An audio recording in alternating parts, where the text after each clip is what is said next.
4.5 liter. Natin divide by natin take a string 110. Ang saya.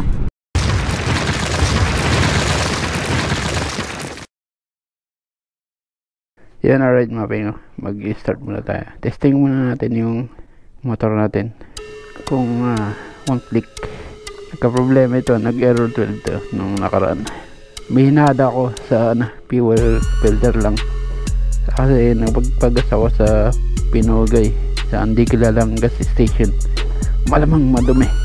Testing natin volts 11.9 to 12.2 volts. Okay, doon lang pala.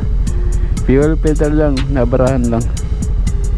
And alright mga bayo, so tayo'y luluwas, tayo'y magbe-break in. Bahala na kung saan mapunta, baka Laguna or Quezon. Ang mahalaga pag-break in tayo. Pero bago yun, papagas muna tayo. Saka kukunin natin yung fuel consumption and first impression ng RS8 na nakakabit natin ngayon. Kaka-install lang under break-in. Sa Hebron ako nagpapagas para mas mura. Mga 50 pesos din nandun o kaya 49 pesos. Tignan natin mga penyo. Paano po? Full tank. Sagad po no? Guys, 49. Mura gas ngayon. Tatlo. Baba ng baba. Mga next week, patas naman. Okay na po yun. Pero ugayin mo sir kasi may lalabas pa po.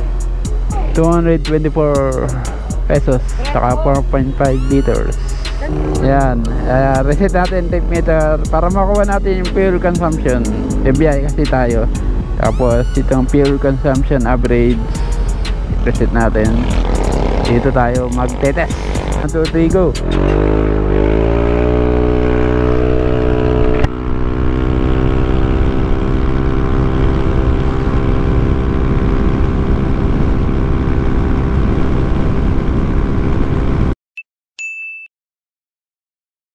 $100, 5, 10, 110. Ang saya. Naka-110 ako. Ewan ko lang kung okay yung video ko. May isasagad pa. Hindi ko lang alam yung RPM kung okay. So ilang metro lang yun. Pagpalagay mo ang 400 meters, okay na okay yung speed ko no. Sa stock hindi ko magagawa yun. Napa-110 natin ng sobrang bilis. Okay na ako dun sa ganun set up.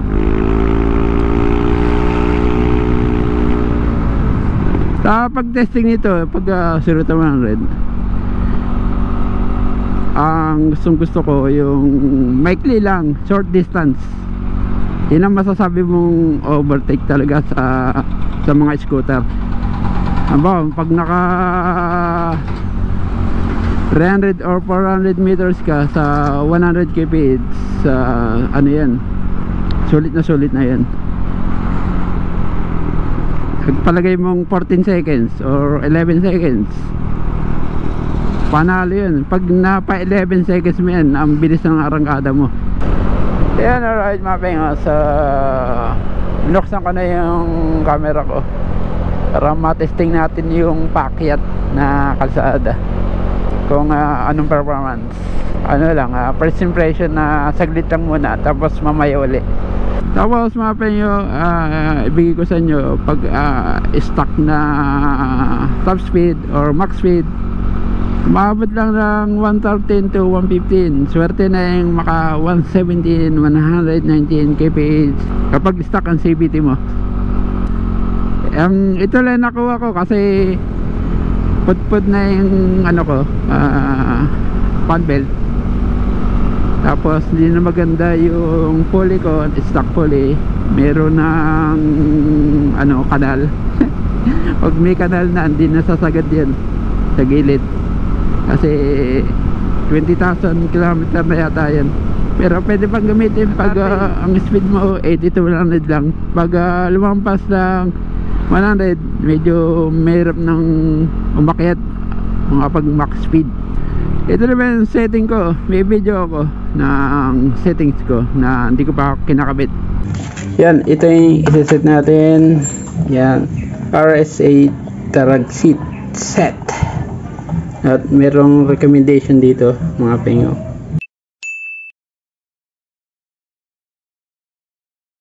Ito naman yung B65 belt. Yung iba nag-2DP. Yung set ko na okay sa akin. Yung tamang gigil lang.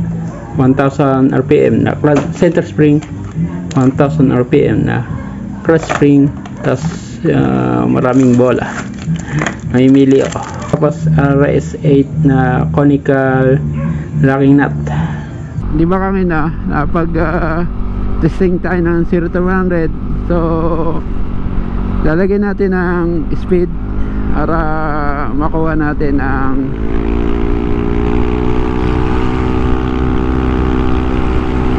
ilang pang overtake. Kaya ako nagsiset ng CVT, kaya nag-agree tayo. Tapos nagpalit tayo ng ano, ng muffler Calcal 5 mula sa stock muffler. Yung stock muffler ko sobrang taas ng RPM, over RPM, kaya hindi ko na siya ginamit. So Calcal 5 na lang para maganda yung buga, maganda yung tulak ng motor. Malalim pala to, so ingat-ingat na lang. Sa ahon na naman, ano, very easy, kalmado yung makina, ang ganda yung ahon. Half throttle lang, di tayo nagpo-full throttle.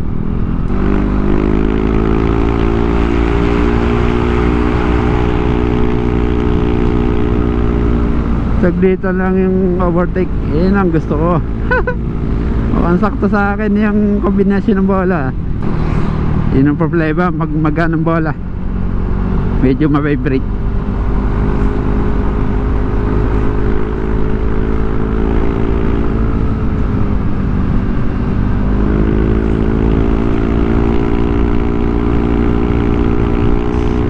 Yo, what's up mga pengo? Dito na tayo sa Pagan, sa Apitak, Laguna. And ang problema ko, magtetest na ako ng 0 to 100, 0 to 60, 0 to 100, and max speed.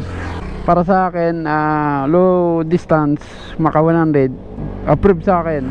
So, in setting natin niya, kita nyo naman na stock third drive, stock lining, yan, saka stock belt, pero bago. Tapos, poliset lang, tapos mga spring saka bola, binago ko. Yung target natin ay maka 110 or 115. Sasabihin ko na lang kasi may moist yung ating speedo panel. Alright mga pengo, let's go, testing natin. 1, 2, 3, go.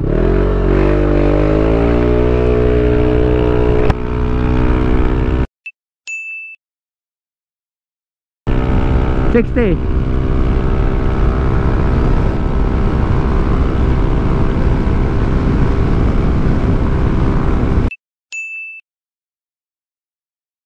$100.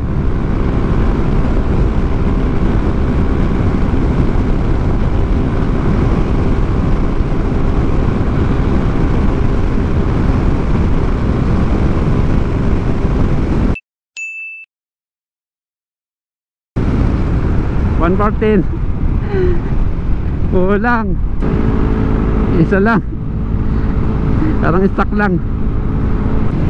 Hindi natin na-achieve ang yung balak natin. 114 lang. At least may plus 1 kaysa sa stock. 114 pa lang mga penyo, hindi pa sonado.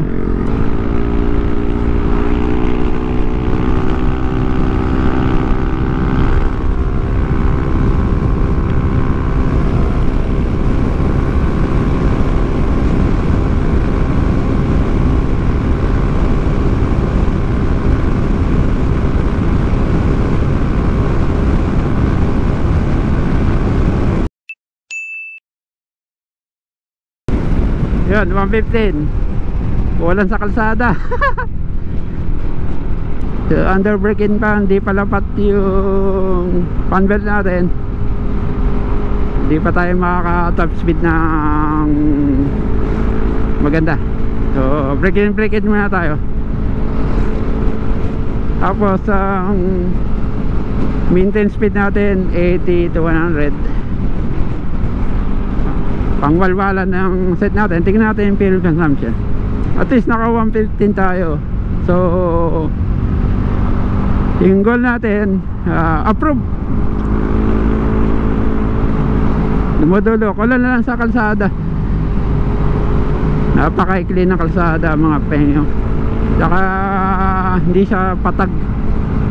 Medyo pahon pa yata ng konti, no? First impression naman natin ngayon mga penyo ay maganda hatak mga penyo.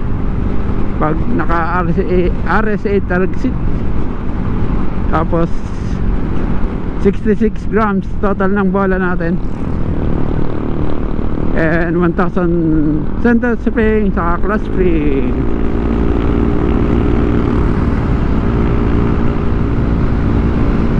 Natin hawa 30 minute throttle. Ang bilis mag pre-wheel. Yan, pre-wheel na kagad pagdating ng 20 kph ang speed. Yan. Saka ang sigla ng motor, oh. Ang gumaan ng motor dahil nga may persa. Konti lang pag nagme-maintain ako about 60 1/4 na pit, okay na okay yung motor. Pero kapag maintain tayo ng 80 to 100, mga half throttle saka 3/4 throttle. Yan. Tapos pag mahaba yung kalsada, ang gandang birahin, ang gandang i-full throttle. Kaya na, yun ang takbo, kalmado, pero naka 86 kph ako. Maintain lang. Kanina nung uphill saka downhill, 31 kilometer yung na-ride ko. Pagtala tayo ng 41.2 kilometer per liter. Kalmadong-kalmado yung makina habang nagme-maintain ng 75 to 80. Pitik-pitik lang. Madaling mag-pre-wheel kaya nakakatipid sa gasolina. So tingnan natin sa buong ride natin kung ilan ang average ng fuel consumption. Pero kapag nakatigil ka tapos under ka, medyo magigil. So kailangan mong pipihit ka, babalik main throttle, pihit, balik mga 3 times. Yan, 3 times na ganun para mag-repress siya yung belt. Atras saka abante, magkakaroon tayo ng arangkada. Hindi ko pa inasa na maka 120 tayo dito. So 150 pa lang, sobrang saya ko na. Ano lang, hindi ko lang kinagustuhan yung vibration. May konting vibration siya dahil na magana bola ko. Dahil nga dual ram siya, parang may vibration siya. Kaya nagustuhan ko sa dual ram, maganda pa rin yung arangkada niya. May power pa rin sa dulo. So siguro kulang pa sa tono to. A few moments later. Na-review ko na yung video ko. Kulang ng RPM tayo. Mapatakla ng 7.5 ang RPM ko. So kailangan pantunuin at i-break in yung motor na to. Dahil nag open pipe or cardiac pipe tayo, nabawasan ng RPM natin. So siguro next week testing uli natin doon sa Mabitak Laguna. Tingnan natin kung matadagdagan ng RPM kasi nung sa amin tinetesting ko sa ahon, okay yung RPM nya, ang taas, madaling tumaas. So nung nag Calcal 5 tayo, bumaba yung RPM ko hanggang 7.5 lang yung ating na-achieve na RPM. Nung nag 116 kph tayo sa may lampas ng PAMI. Mamaya tingnan natin yung full tank by full tank method, yung fuel consumption na computation natin. Yun ang testing natin. A few minutes later. Uy, mura yung gasolina dun ah. Tigilan natin. Ay, 60 pesos pala. Sakto, mahal kasi gas dito eh.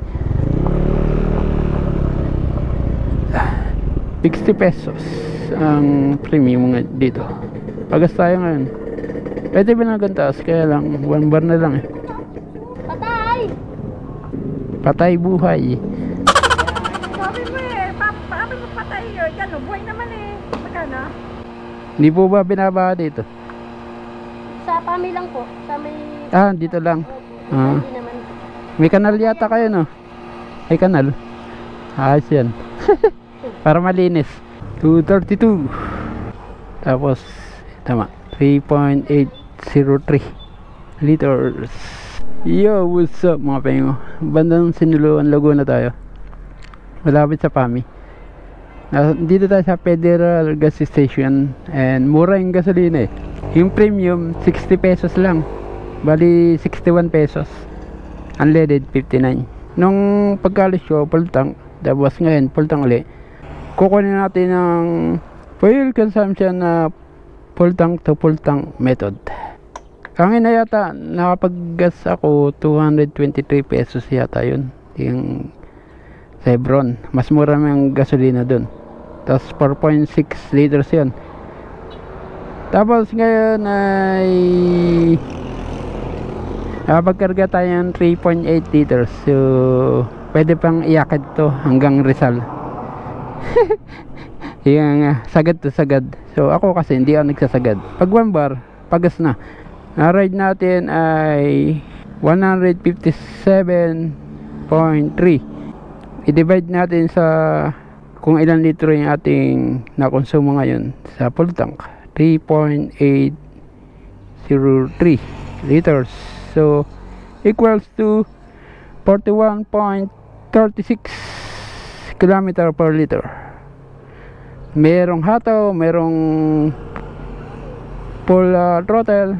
Yan na nagre-range ang average niya rin. Kala ko malakas sa gas, pero sa average fuel consumption natin dito sa motor is 41.5, pero sa actual 41.36. bawas ng konting-konti lang.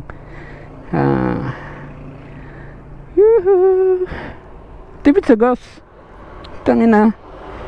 Tipid pa sa naka-stock pulley ko. Napakatipid, pambira. Ako kasi sa aking motor ay ano lang, 39 km per liter lang ako doon.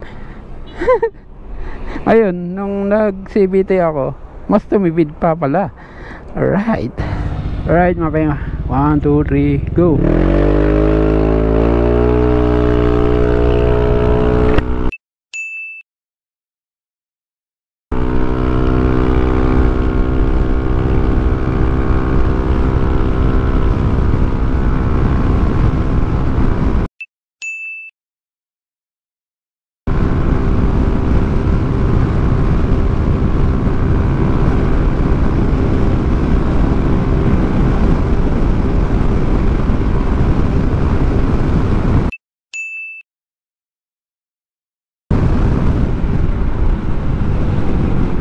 Wala 16.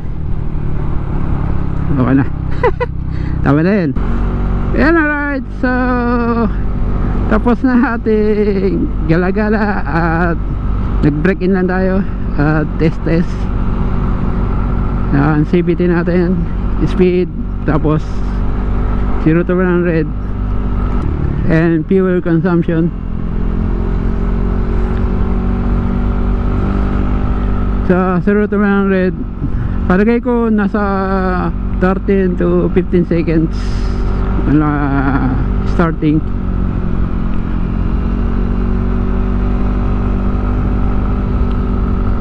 Sa max speed, umabot lang tayo ng 116 kph, depende sa yung ano natin, arangkada.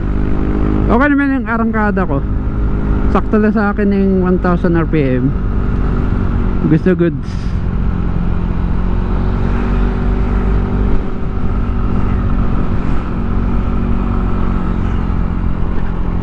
Sa 900 meters, naka 116 kph tayo. At sa fuel consumption naman ay naka 41.3 fuel. Sa fuel consumption naman naka 41.3 km per liter. Mas tipid, pero yung RPM ko pinakansagad nasa 8,000 RPM. So kailangan ko pa magbaba ng bola para tumaas yung RPM,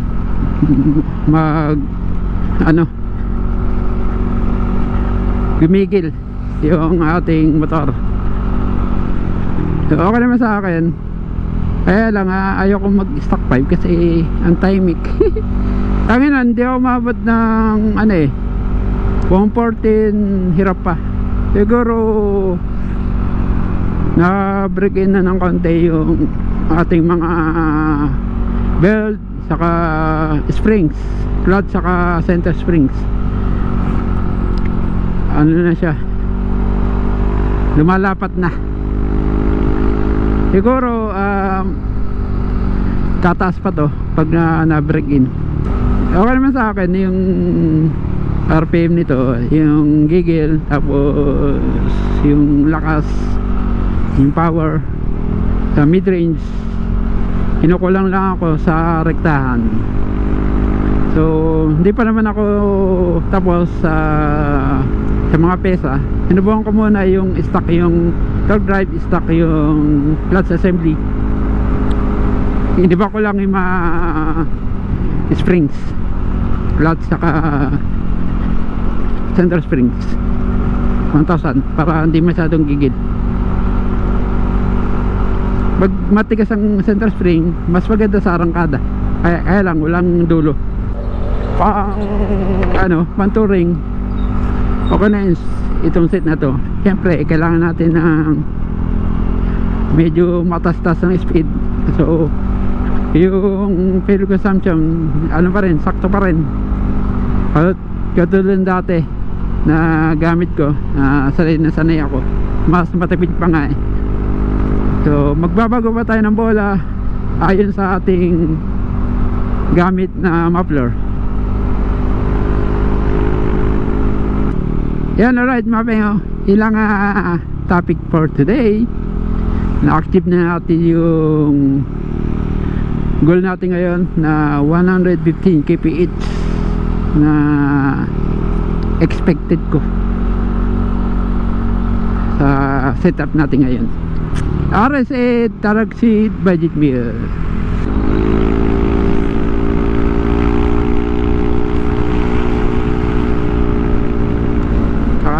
Overtaking is very easy. Pa-English pa. Alright mga pera, hanggang sa muli sa another episode. Stay safe, alright, safe always, and bye bye.